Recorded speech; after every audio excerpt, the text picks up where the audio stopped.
الذي أنعمنا بنعمة الإيمان والإسلام وحدنا إلى صراط المستقيم صراط الذين أنعمت عليهم غير المغضوب عليهم ولا الضالين.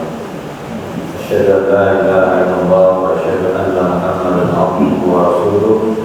اللهم صل على محمد وعلى آل محمد وسلم ورضي الله عن كل صحابة رسول الله أجمعين.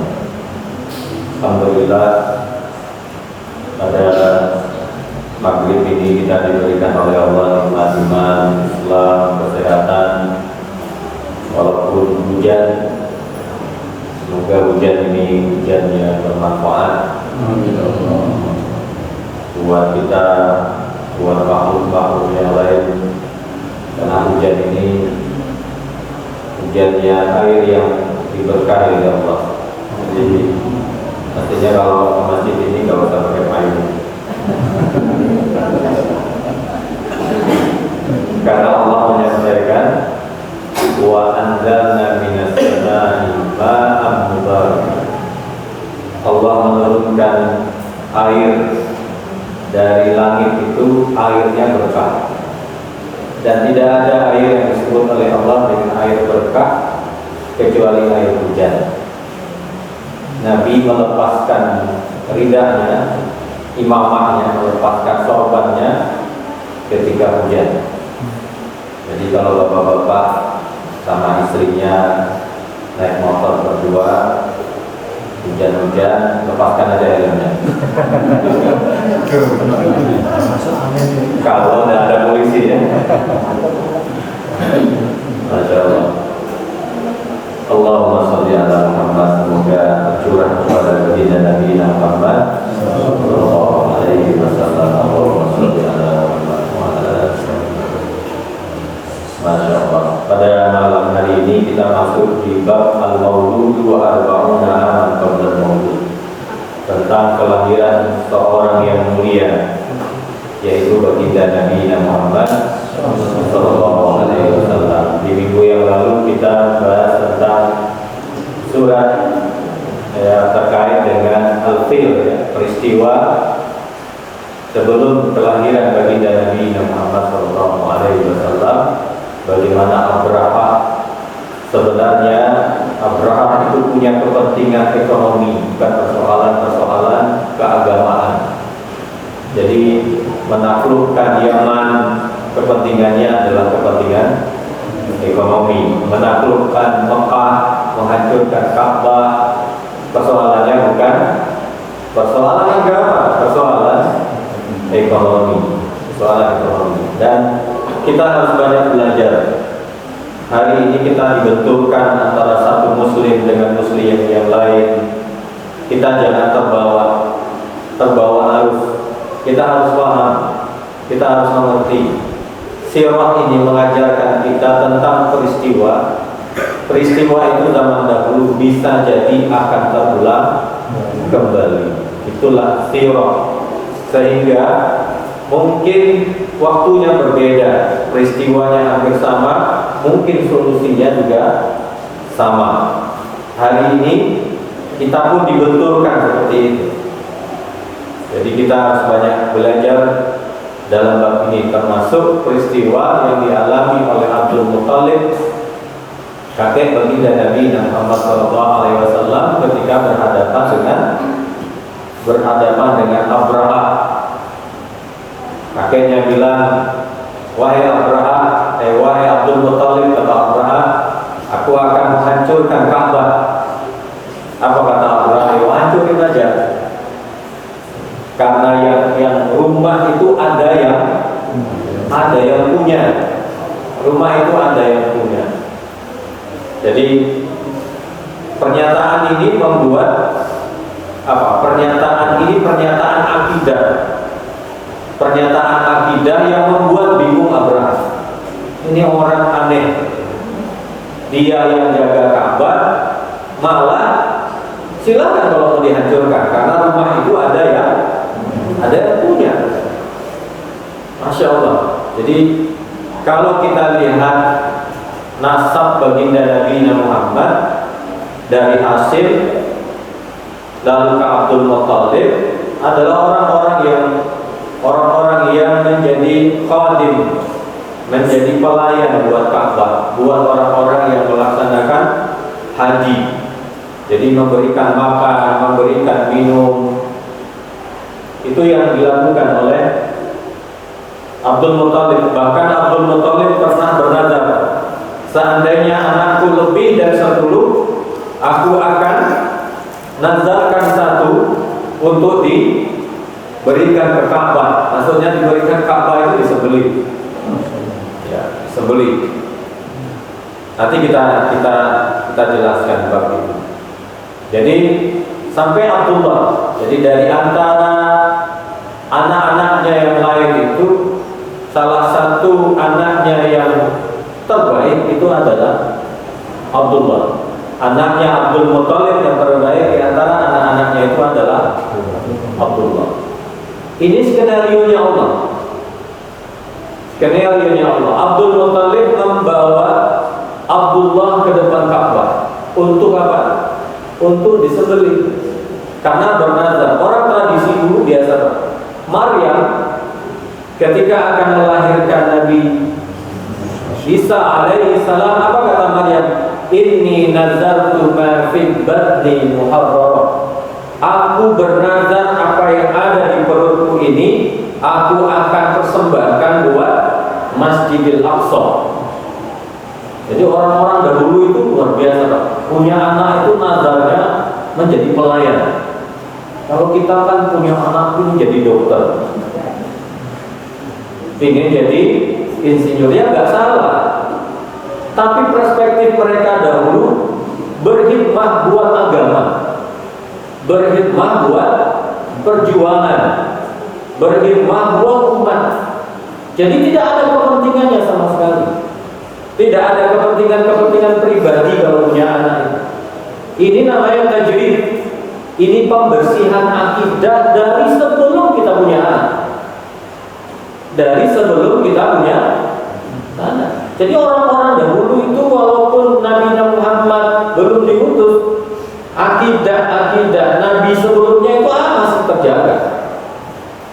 Masih terjaga.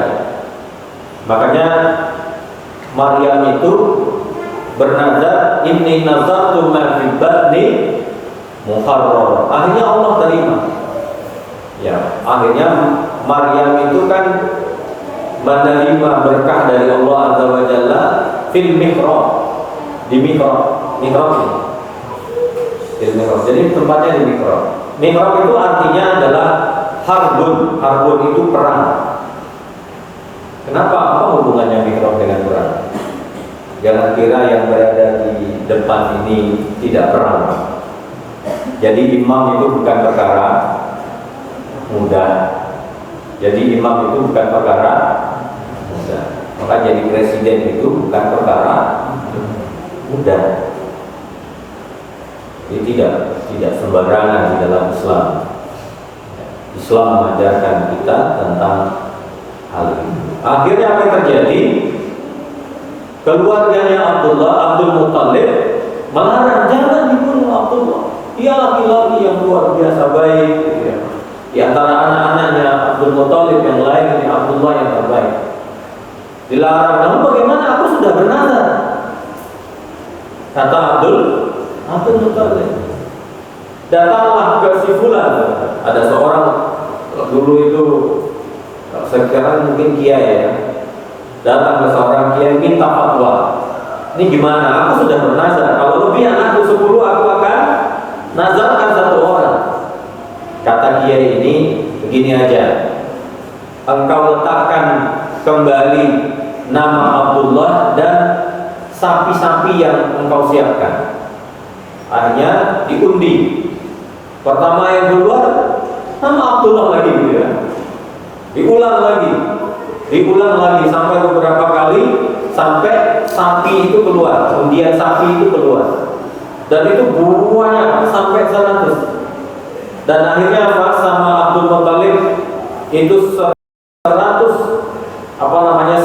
onta itu, 100 onta itu dilepaskan oleh Abdul Muttalib. Silakan siapa yang mau diberikan kepada kepada orang-orang yang tidak mampu. Makanya 100 onta itu sekarang kan jadi syariat di dalam Islam.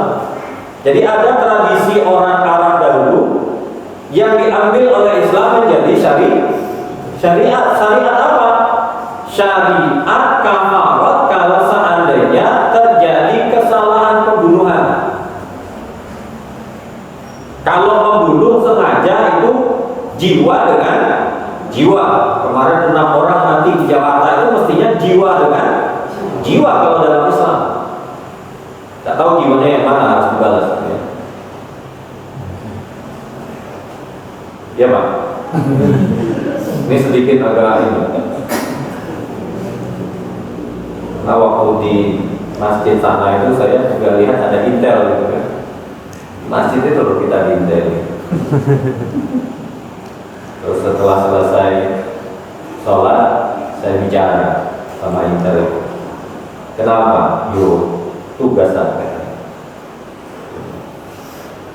Jadi sampai lupa saya.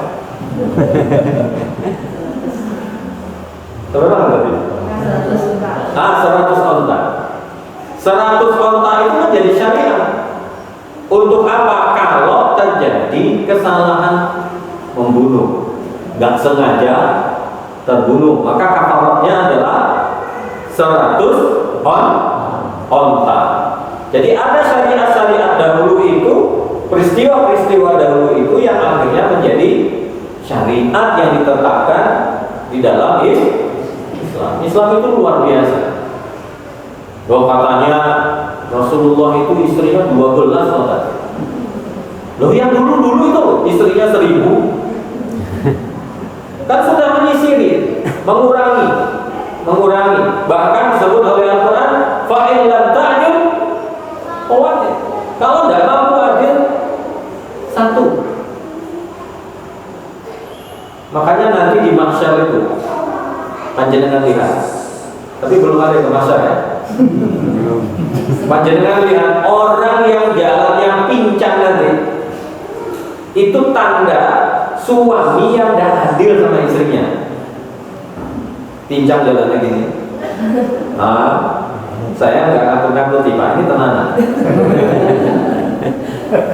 Pincang jalannya itu berarti dia berpoligami tapi tidak adil. Tak, jangan kita.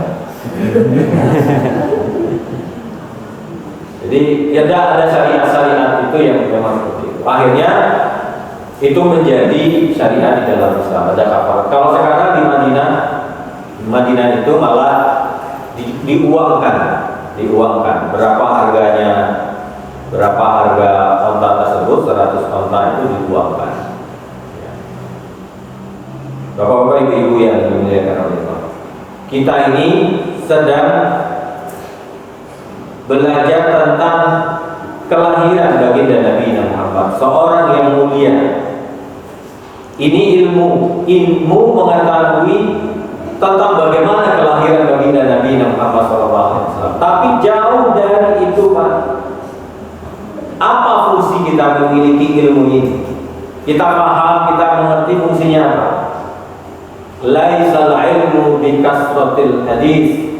Ilmu itu bukan untuk diperbincangkan terlalu panjang lebar, tetapi bil khasyah, untuk kita semakin khasyah kepada Allah, semakin takut kepada Allah. Takut itu bukan berarti benci. Takut itu maknanya adalah al-hubbu. Takut itu artinya semakin cinta. Semakin cinta. Coba jenengan resapi dalam-dalam. Siapa yang panjenengan kangeni hari ini? Panjenengan rindukan hari ini? Coba dalam hati kita paling dalam, siapa yang kita rindukan?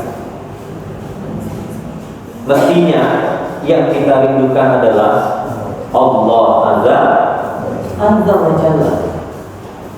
Berarti kalau Allah yang menjadi rujukan tempat kita pulang kampung kita, berarti kita bahagia kalau di diambil oleh Allah.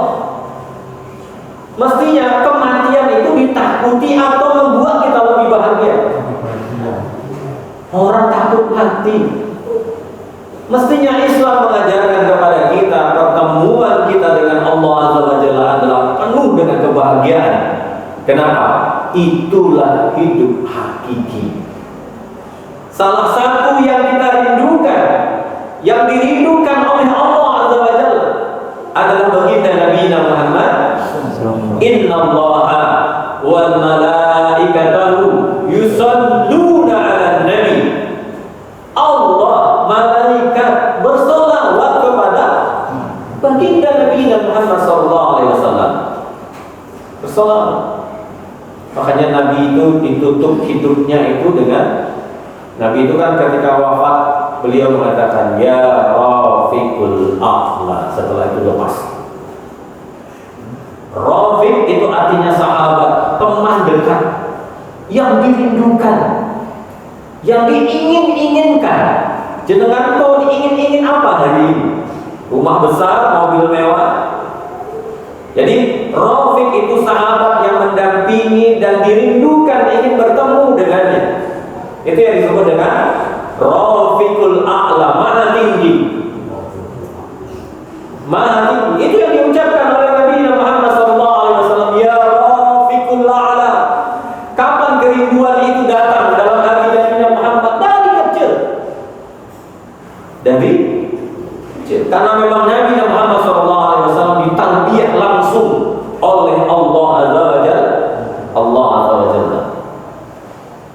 Jadi kita ini ketika belajar sirah nabawiyah ini, kita harus paham keberadaan Nabi Sallallahu Alaihi Wasallam mengemban risalah kenabian ini, risalah Islam ini adalah bagian dari perintah al-amru minallah, perintah dari Allah.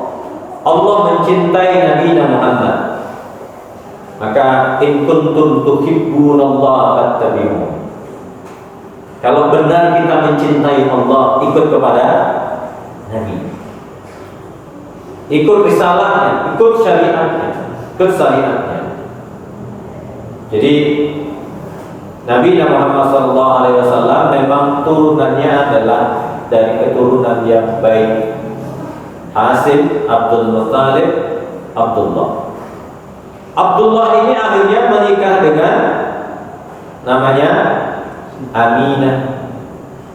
Bapak-bapak, ibu-ibu yang dimuliakan oleh Allah, ada keunikan yang ada di wajahnya Abdullah ini. Ayah anda baginda Nabi Muhammad. Uniknya adalah wajahnya bercahaya. Wajah bercahaya. Itu Abdullah. Sehingga Abdullah ini masyhur Pak di kota Mekah. Laki-laki yang bercahaya. Coba di Ponorogo ini ada laki-laki yang bercahaya. Oh, ibu-ibu ramai. Pingin ngambil mantu lah, atau pingin jadiin suaminya lah, gitu ya. Abdullah itu begitu Pak, masyhur di kota Mekah itu masyhur. Kenapa? Karena memang sebuah rencana yang luar biasa, dan ada seorang wanita yang ingin menikah dengan Abdullah, tapi Abdullah tidak mau. Ternyata dipilihkan oleh Abdul Muttalib seorang wanita Aminah bernama Aminah. Nikah secara syar'i, nikah secara sah, tidak ada perzinaan, tidak ada pacaran sebelumnya. Ibu tahu bagaimana kondisi orang Arab dahulu itu pernikahannya. Kemarin kita sampaikan. Tidak ada, bersih Pak. Abdullah itu bersih, benar-benar bersih. Kenapa benar-benar bersih? Karena ini bagian dari skenario-nya Allah Azza wa Jalla. Adakah orang yang Allah perjalankan? Adakah orang yang Allah perjalankan? Salah satunya adalah baginda Nabi Muhammad sallallahu alaihi wasallam. Ayahnya saja yang wajahnya bercahaya itu, siapa yang perjalankan menikah dengan Aminah? Allah Azza wa Jalla. Saat Nabi Muhammad lahir, saat Nabi Nabi Muhammad SAW lahir, maka wajah cahaya itu pindah kepada siapa? Nabi Muhammad SAW. Jadi wanita yang suka kepada Abdullah tadi, kan Abdullah setelah menikah dan punya setelah menikah, kan mereka terbiasa kan menikah 1, 2, 3, datang ke wanita yang tadi suka kepada Abdullah. Abdullah bilang, kamu mau jadi istriku yang kedua? Kata wanita ini, sudah cukup. Dah, katanya. Kenapa? Kenapa engkau menyukaiku? Kata Abdullah, karena wajahmu bercahaya. Aku berharap dengan wajahmu yang bercahaya itu adalah keberkahan, sehingga aku memiliki keturunan yang penuh dengan keberkahan. Tapi Allah Azza wa Jalla lebih memilih Aminah. Masya Allah. Ini sebuah perjalanan. Jadi boleh memilih nasab untuk mencari calon itu boleh, Pak. Linasab yang mencari wanita dari sisi nasabnya boleh. Bagus nggak nasabnya? Boleh. Yang masih bujangan atau yang mau bujangan kedua kali, lihat dari sisi nasabnya. Tapi dibatasi oleh Rasulullah. Yang terakhir adalah lidiniha, karena persoalan agamanya. Nah, ini jadi Nabi itu secara keturunan clear ya, Pak. Orang baik, orang-orang baik-baik, orang soleh-soleh. Jadi itulah hikmahnya. Nah, jadi ulida Sayyidul Mursalin bisyahbi Bani Hashim, dari Bani Hashim di Makkah, fi sobihati yaumal isnain, lahir di pagi hari yaumal isnain, di pagi hari Senin. Hari Senin. Lalu Nabi pernah ditanya, kenapa engkau berpuasa di hari Senin ya Rasulullah? Karena aku dilahirkan di hari Senin. Ya. Jadi itu yang menyebabkan ada puasa Senin. Puasa Senin. Yaumal, di pagi hari yaumal isnain tasyib min syahri Rabi'il Awal, di bulan Rabi'il Awal, li awwalil amin min hadisatil fil. Ini awal dari kejadian sebelumnya, yaitu Al-Fil. Abraham menyerang Ka'bah, ya, Abraham menyerang Ka'bah. Jadi sekarang apakah memperingati Maulid Nabi itu haram? Ya. Di bab ini seorang yang membid'ahkan Maulid Nabi itu adalah Ibnu Taimiyah. Di dalam kitabnya Al-Iqtidah halaman 126. Bid'ah, karena memang tidak ada di zaman kenabian sahabat, tidak ada diperingati Maulid Nabi. Tapi saya baca tulisan Ibnu Taimiyah ini, beliau membid'ahkan, ya, tetapi beliau menghormati orang yang bermaulid Nabi. Apa katanya? Falahu ajrun kabir, baginya pahala yang besar. Jadi gitu Pak, orang yang berilmu itu dia punya prinsip, aku tidak mengakui bahwasanya itu ada ajarannya.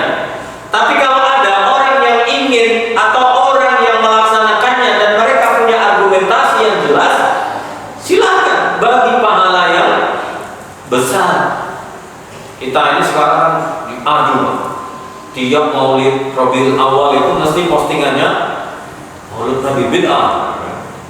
Mesti begitu, ada bertengkar, akhirnya argumentasi. Ya. Gurunya Imam Nawawi mengatakan sebaik-baik bid'ah adalah Maulid Nabi, disebut dengan bid'ah hasanah. Ini ulama, bukan saya ya. Kalau saya nggak bisa didengar omongnya. Ini ulama besar. ulama besar. Dan yang membid'ahkan sendiri itu sudah mengatakan bahwasanya kalau yang ingin silakan. Jadi kalau ada orang yang mempermasalahkan Maulid Nabi dan sebagainya, tidak usah komentar. Ada kemungkinan mungkin tidak paham, ya, tidak paham. Jadi kita lanjut. Wali arba'ina sana khalaq min malakil Kisra al-Sirwan wa yuwafiq dzalika 20 tsani wa 20 min syahr Ar-Rayy, yakni kelahiran baginda Nabi Muhammad SAW. Jadi di hari Senin, pagi hari Senin di 12 Rabiul Awal. Sampai kelahiran Nabi itu semua patung yang ada yang mengitari Ka'bah itu kan dulu banyak patung, Lata, Uzza, itu sampai roboh. Dan di istana Kiswa pun api yang menyala itu pun mati. Katanya api abadi itu mati. Maka waruwiya Ibnu Sa'ad Ummah Rasulullah, Ibnu Sa'ad mengatakan bahwasanya Aminah ibunya Rasulullah qala lamma wulidtu kharaja min farji nurun adaa'at lahu qusur Syam.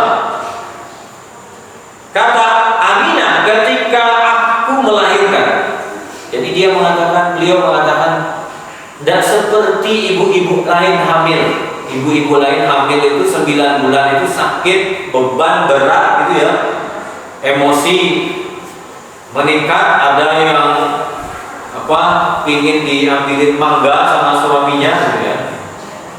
Banyak persoalannya ketika hamil. Aminah mengatakan tidak untuk baginda Nabi Muhammad SAW. Nabi itu hamil, Aminah hamil tidak ada seperti orang biasa. Tidak ada beban, tidak ada rasa, tidak ada emosi, tidak ada, luar biasa. Siapa yang terlibat?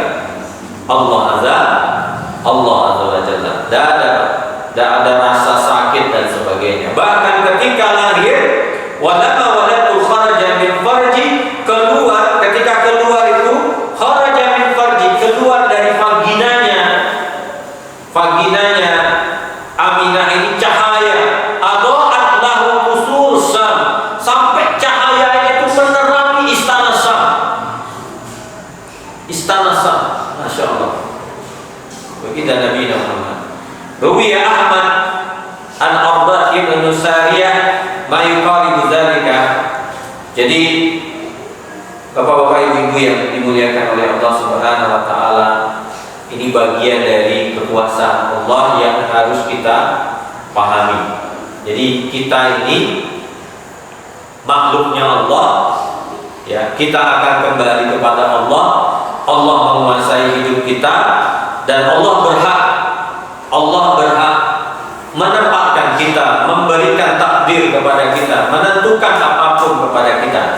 Kita sebagai hambanya Allah adalah beriman tentang takdir tersebut, ya.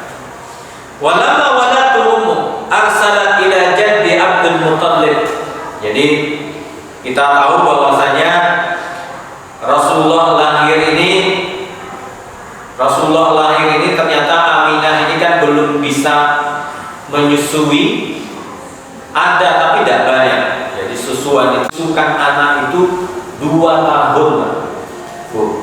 Jadi kalau ingin anak kita sehat, susukan 2 tahun. Ya. Yang kedua, orang Arab punya tradisi, karena ibu kota Mekah itu kan ibu kota.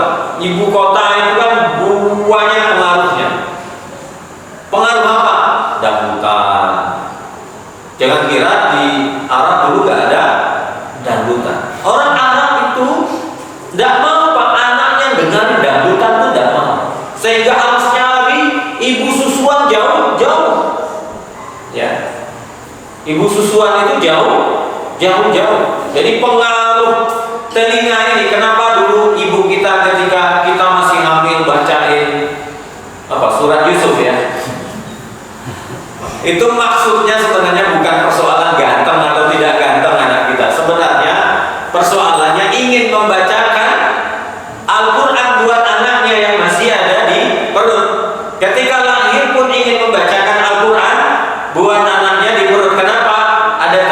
instansi yang ketika lahir mengazankan dan mengikomahkan. Ya. Fungsinya apa sebenarnya itu? Untuk membiasakan terdengarnya kebaikan-kebaikan. Maka orang Arab terbiasa seperti itu. Jadi anak lahir lalu dicari susuan. Halimah Sa'diyah ini seorang wanita yang tak punya, lalu dia mencari upah dari susuan itu. Jadi cari upah dari susuan ini ke kota Mekah. Ternyata tidak ada didapatkan. Ibu-ibu yang lain sudah punya anak susuannya, tetapi Halimah belum mendapatkan ibu anak susuan tersebut. Kenapa? Karena Nabi Muhammad SAW ketika ditawarkan oleh Aminah dalam kondisi yatim. Karena memang ada yang berpendapat bahwa 6 bulan kehamilan Aminah itu ayahanda baginda Nabi Muhammad SAW wafat. Jadi Nabi itu tidak pernah melihat wajah ayahnya. Kalau bahasa kita hari ini apa? Kalau anak tidak punya ayah, yatim ya. Wa ammal yatima fala taqhar. Kalau tidak punya ibu, piatu. Di dalam Islam tidak ada piatu. Wa ammal yatim wa piatu fala taqhar. Tidak ada.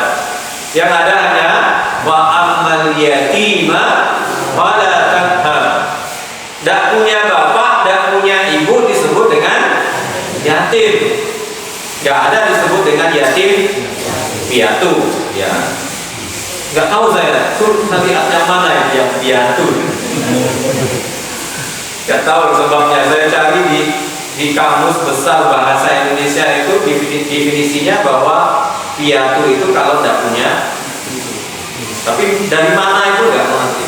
Tapi karena kita ini Islam, kita tidak membedakan mana yang yatim dan mana yang piatu. Karena Allah hanya menyebut satu, fa'amal yatima fala. Nah, para ulama menjelaskan kenapa Allah tidak memberikan ayat dan tidak melihat, dan Nabi tidak bisa melihat ayahandanya Abdullah.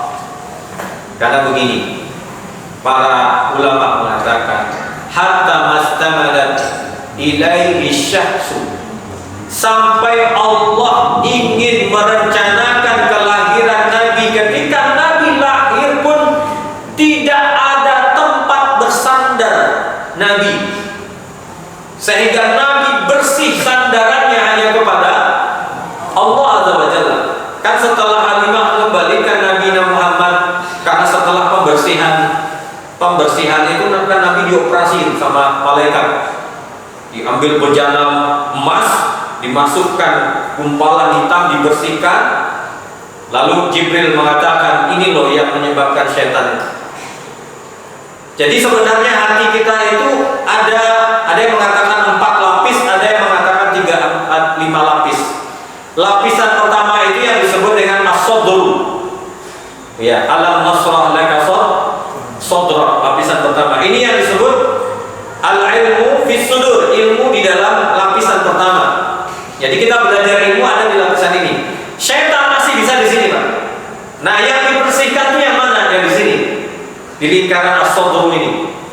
Lingkaran dalamnya disebut dengan al-lubbu, al-qalbu. Ya, al-qalbu. Ya. Yang dalamnya lagi disebut dengan lubbun.